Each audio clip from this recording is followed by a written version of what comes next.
So it's like a fourth day here, and it's been a number of days since I've worked on it last, because it's just, I never had this happen before where it's just either every day it's just raining or it's very overcast.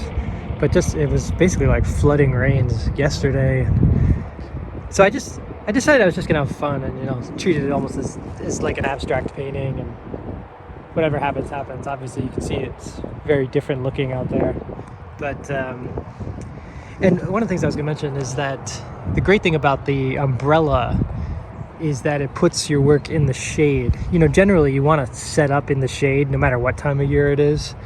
The reason for that, and Solomon J. Solomon, I could put a link to his book, his famous 1920s book, but he makes the point that he was painting a landscape, I think he says in Rome, and he thought it was really going to be bright and sunny. He was painting it in full sunlight, and then he brought it back to his studio, and of course it looked way dimmer than he thought, and he was very disappointed in that. So that's the great thing about the umbrella, is that it basically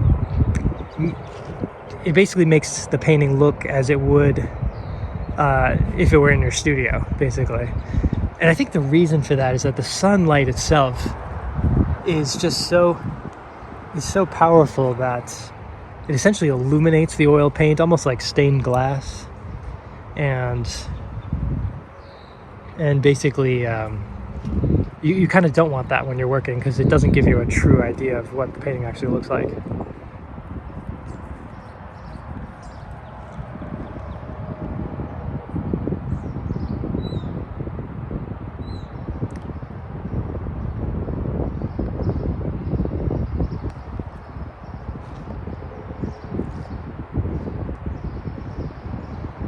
There's actually a landscape painting group set up next to me on the old Bee and Thistle, which is now the Roger Torrey Peterson Center. But one landscape painter gave me some shocking news that this Bestbrella company, that they're no longer making the umbrellas. And I just went to the website to check that. I guess they discontinued them this year.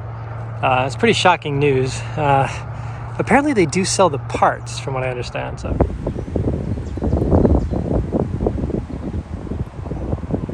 it's been fun, like getting the paint to go on thicker now that there's a lot of dry paint underneath. You know, the fresh paint kind of goes right on top pretty easily.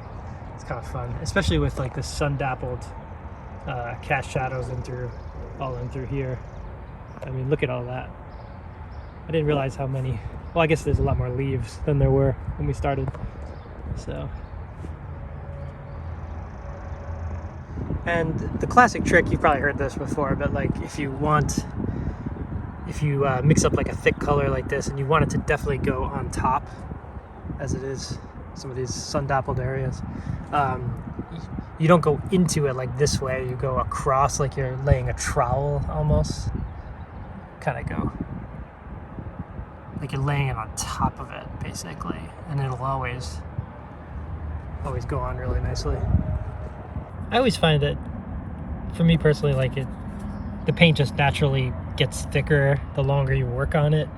Other artists, I know they can really paint thickly right from the beginning. I've never been able to really do that. It's just, I try to, but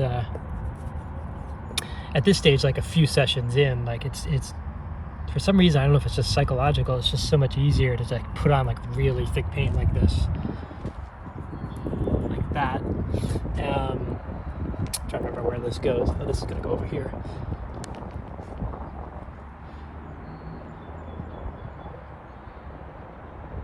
It could be just that the area underneath is like thinner. It's maybe a little bit more like a wash, but it covers the area, and the paint just goes on.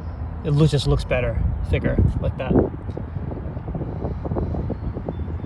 It's pushing 1 o'clock now, and I've found every time I've worked on this painting, I've just naturally kind of gone from this part of the picture up through the foreground, then moved to the right, basically. I find that happens sometimes with paintings.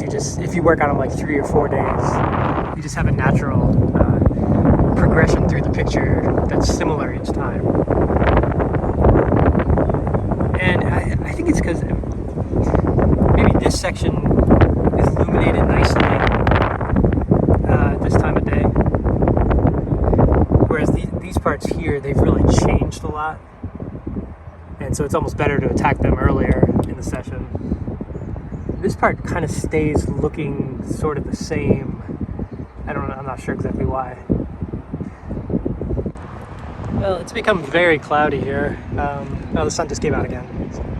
It looks like we're going to be okay on the sun. I thought there was some big clouds coming in, and it seems like it's going to be all right. So I thought I was just about to have to pack up here, but I'm going to have a chance to work on this, especially on this right side of the picture again here. And I find I'm adding a lot more contrast, which definitely the picture needed more contrast. It was hard to get a sense of the values actually when I started this painting, of how dark the darks actually are. So amazingly, the sun has stayed out, so I can still study it for probably another half an hour or so. It's about 2 o'clock. It's finally getting to that stage where I feel like the paint kind of looks the way I intended. I mean, I always like it when it gets interesting like this. Kind of what you see in Impressionist paintings. I mean, it's fun to layer it, you know? I mean, it's great if you could just do it all in one shot. But I don't think nature works like that. And it really is changing very, very much. If you look at if I show the first photos, the first videos of this place, I don't think there were really any of these green leaves. Alright, well, it's 2:45. The sun finally did come out, and it looks like it's going to stay out for a while, but I think I'm going to pack it up here in a second, because I like capturing it at how it was like a couple hours ago. And it looks like it's going to be cloudy again the next 3 days, so I don't know. But after that, it looks like it's going to be sunny continuously for maybe a week. So I think I'm kind of planning ahead to finish the painting during that time. I realized that even though it changed a lot, it actually added a lot of things to paint. So a lot more green leaves. So just back at the studio now, and the one thing I was really happy to have made some progress on is, you know, what was intended to be the center of interest up here. And it was helped, I think, just by creating more contrast, actually just literally going lighter with the green, which is what I was seeing today. But just creating more contrast there kind of made it more the center of interest.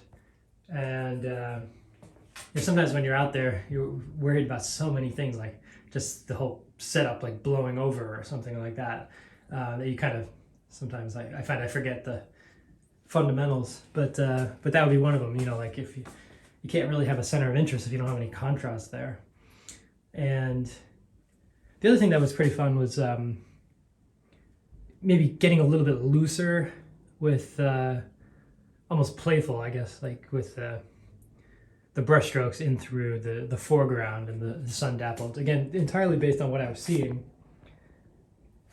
But I just find sometimes when the paint gets thicker, the canvas gets covered, it becomes a little easier to do those things. I think it's just because there's already so much paint there that a little bit goes a long way. And those are the main things, and hoping to get at least 1 or 2 more sessions. I mean, even though I found that even though things had changed so much through here in terms of the scene itself, I didn't feel like it slowed me down or anything.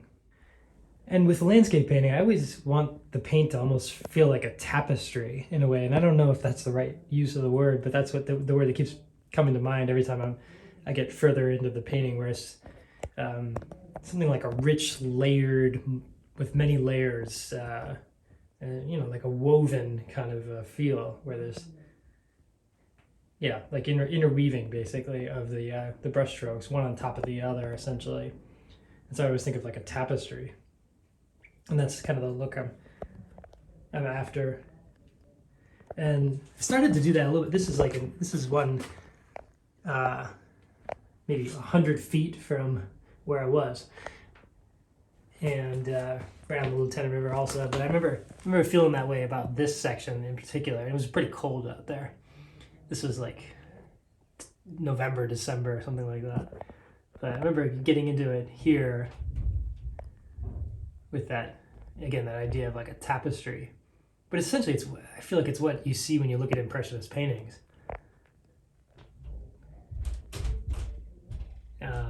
But I wish I'd carried this one further. I think it became a little too, like illustrative, which is never a good thing. But you're kind of illustrating an object, It's so hard to get out of that mode. But hey, that tree's still there, so could do another one of this one.